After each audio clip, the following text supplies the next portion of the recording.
Praise the Lord. Our daily bread.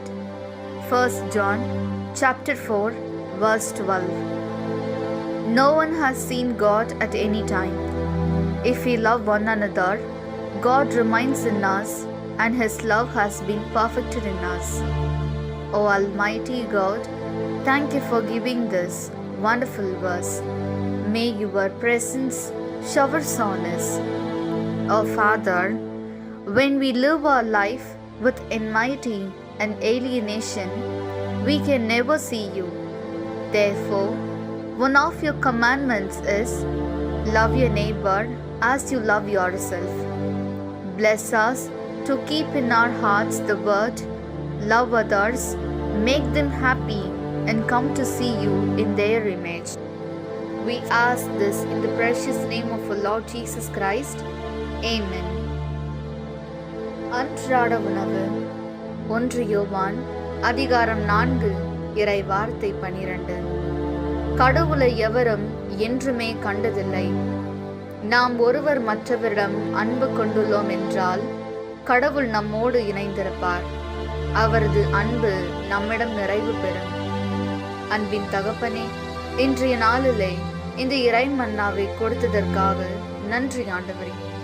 தந்தையே, எங்கள் வாழ்வில் மற்றவரிடம் பகைமையுணர்வோடும் வேற்றுமையோடும் வாழும்போது உம்மை ஒருபோதும் கண்டுணர முடியாது. எனவே உமது கட்டளைகளுள் ஒன்று, உன் மீது நீ அன்பு கூறுவது போல் உனக்கு அடுத்திருப்பவர் மீதும் அன்பு கூறுவாயாக என்ற வார்த்தையை எங்கள் மனதில் இருத்திக் கொண்டு பிறரிடம் அன்பு செலுத்தி அவர்களை மகிழ்வித்து அவர்களின் சாயலில் உம்மை கண்டுணர வரமருளும். ஆமீன். அந்தந்துள்ள போஜனம். 1 யோഹന്നാன் 4 അധ്യായം 12 വാക്യം. ദൈവത്തെ ഒരുവനും ഒരിക്കലും കണ്ടിട്ടില്ല. എന്നാൽ നാം പരസ്പരം സ്നേഹിച്ചാൽ ദൈവം നമ്മിൽ വസിക്കും. അവിടുത്തെ സ്നേഹം നമ്മിൽ പൂർണ്ണമാവുകയും ചെയ്യും. ദൈവമേ, ഞങ്ങൾ മറ്റുള്ളവരോട് വെറുപ്പും വിദ്വേഷവും കൊണ്ട് ജീവിക്കുന്നു.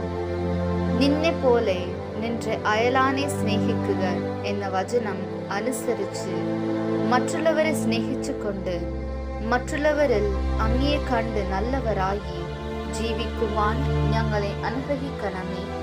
ആമേൻ.